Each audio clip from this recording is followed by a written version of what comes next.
Hi friends, मैं परिंदर खारी। Friends, आज की हमारी गेम सतेज धाइकोलॉजी की वीडियो रिकमेंडेशन है। 1952 की गेम है पॉल कैरिस वर्सेस विक्टर कोर्चनोई। गेम बिल्कुल शार्प गेम है। All of a sudden game में फंसते ही चलेगा यहाँ ओपोनेंट। खैर, पॉल कैरिस ने यहाँ C4 के साथ शुरू किया था इंग्लिश ओपनिंग से। डच डिफेंस से यहाँ रिप्लाई दिया। विक्टर कोर्चनोई ने F5, नाइट F3 हुआ, knight F6, G3, G6, bishop G2, bishop G7, knight C3, then D6, D4 और इसके बाद दोनों साइड्स का कैसल आया। मेरे ख्याल से ठीक ठाक ओपनिंग है। नाइट C6, D5, नाइट पर अटैक बना, ये गया A5 स्क्वायर पर। और अगर अब मैं बात करूं डेवलपमेंट के मामले में, तो वाइट को ऑब्वियस है, थोड़ा एडवांटेज तो है। यहाँ से क्वीन गई A4 स्क्वायर पर, नाइट पर है, ठीक है, लेकिन C5, ठीक है, क्वीन से डिफेंस हो गया है। और यहाँ n% पहले वाइट ने किया, उन्होंने यहाँ किया D टेक्स C6।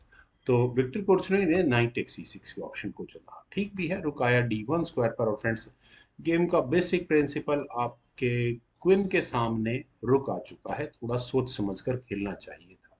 यहाँ इस पॉइंट पर आई थिंक नाइट E4 एक ऑप्शन थी, क्योंकि जो चला गया था वो बहुत बेहतर नहीं था।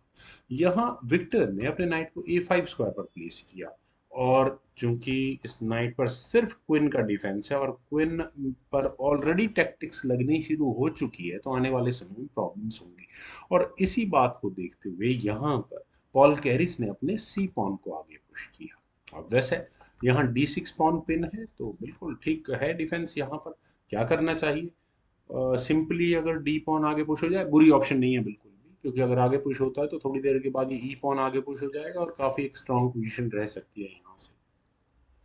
लेकिन यहाँ खेला गया बिशप D7 और क्वीन पर अटैक बना। क्वीन को हटाना पड़ेगा A3 स्क्वायर पर, और ऐसा करने के बाद यहाँ इस क्वीन का काफी स्ट्रॉन्ग अटैक बनता है D6 स्क्वायर पर। खैर, यहाँ जैसे बेसिक प्रिंसिपल है, रुक को क्वीन के सामने नहीं होना चाहिए था, तो क्वीन C7 एक ऑप्शन थी। अगर यहाँ से ये गेम आगे बढ़ती है तो C टेक्स D6 ही करना पड़ेगा। उसके बाद E टेक्स D6 हो जाएगा, और यहाँ फिर क्या करें? बिशप को रिलीज करें अटैक बनाने के लिए, वो भी एक ऑप्शन है। लेकिन चलते हैं एक्चुअल गेम पर। यहाँ खेला गया नाइट E8। फ्रेंड्स, विक्टर कोर्सने का भी पूरा ध्यान इस D6 स्क्वायर पर है। बिशप आया G5 स्क्वायर पर। प्रेशर को किस तरह से बढ़ाया जा सकता है, ये आप यहाँ देख सकते हैं। अब हो चुका है ये E7 पॉन पिन। क्वीन दो जगह से अटैक हो रहा है उसके ऊपर, रुक भी है पहले, हालांकि थोड़ी देर के लिए बिशप जरूर है ऊपर से। यहाँ ब्लैक ने अपने बिशप को हटा लिया पहले। देन हुआ C takes D6, knight takes D6, और जो टैक्टिक्स को समझते हैं वो समझ चुके होंगे कि रुक टेक्स D6 तो होगा ही होगा, क्योंकि यहाँ removing the defender for that night. और यही प्रॉब्लम रही यहाँ पर ब्लैक की गेम में। क्वीन टेक्स D6 होने के बाद क्वीन टेक्स A5। फ्रेंड्स, मैं यहाँ कहूंगा कि ठीक है, एडवांटेज है वाइट को, लेकिन फिर भी ब्लैक के हाथ से गेम बहुत ज्यादा नहीं निकली। उन्होंने पहले बी पॉन को आगे पुश किया, तो क्वीन गई A4 स्क्वायर पर। और फिर यहाँ मेरे ख्याल से विक्टर ने वो मूव चला जो पॉल कैरिस का डिजायर्ड था। उन्होंने यहाँ क्वीन को सॉरी बिश क्वीन पर अटैक बनाया, बिशप को D7 स्क्वायर पर ले जाने के साथ। तो क्वीन कहाँ गई? सीधा सीधा H4 स्क्वायर पर। और कहाँ अटैक बना है? फॉक लगाने की पूरी पूरी तैयारी है। क्या डिफेंस है? रुक से डिफेंस किया जाएगा। और खासकर फ्रेंड्स, जरूरी है A8 स्क्वायर के रुक को जरूर हटाया जाए, क्योंकि बिशप का अटैक वहां तक जा रहा है। लेकिन इस गेम को अगर यहाँ से हम आगे बढ़ाएंगे भी, तो रुक क्वीन पर अटैक कराने के लिए आएगा ही आएगा। क्वीन को कहाँ लगाए? E6 स्क्वायर पर ही लगाना पड़ेगा। देन यहाँ पर पॉल कैरिस नाइट को E5 स्क्वायर पर प्लेस कर सकते हैं। क्यों कर सकते हैं? क्योंकि क्वीन टेक्स E5 से बिशप मिल जाता है, रुक डेंजरस स्क्वायर पर पहुंच जाएगा।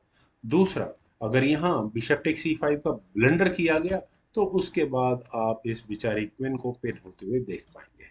चलिए, रुक का लगाना भी बहुत फ्रूटफुल तो नहीं है। तो यहाँ विक्टर ने डिसाइड किया कि ठीक है, मैं बिशप टेक्स C3 के ऑप्शन को चुनता हूँ। ऐसा होने के बाद पहले तो यहाँ किया बिशप टेक्स E7, क्वीन और रुक पर अटैक बना, फॉक लगी है, तो पहले तो हटाना पड़ेगा यहाँ पर।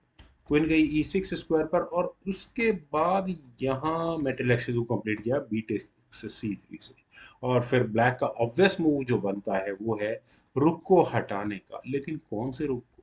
जो बिशप के अटैक पर आ रहा है, या दूसरे दोनों बिशप के अटैक्स पर आ रहा है? खैर, ऑब्वियस है, पहले रुक अटैक गोज टू E8 ही करना पड़ेगा। लेकिन फाइनल मूव था है पॉल कैरिस का, बिल्कुल सिंपल मूव है।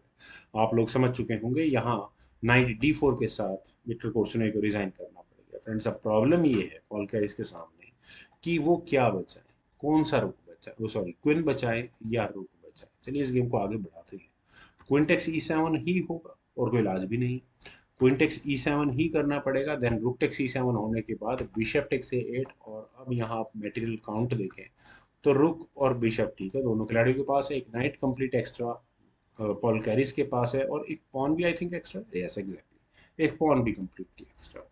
फ्रेंड्स बहुत ही अच्छी गेम थी। मुझे उम्मीद है आप सभी लोगों को भी ये गेम जरूर पसंद आई होगी। तो आप वीडियो को लाइक शेयर, यूट्यूब चैनल को अब तक सब्सक्राइब नहीं किया है तो प्लीज़ उसे भी कर लें। आपके कमेंट सजेशंस का मुझे बेहद इंतजार रहेगा। Thank you for watching, bye for now.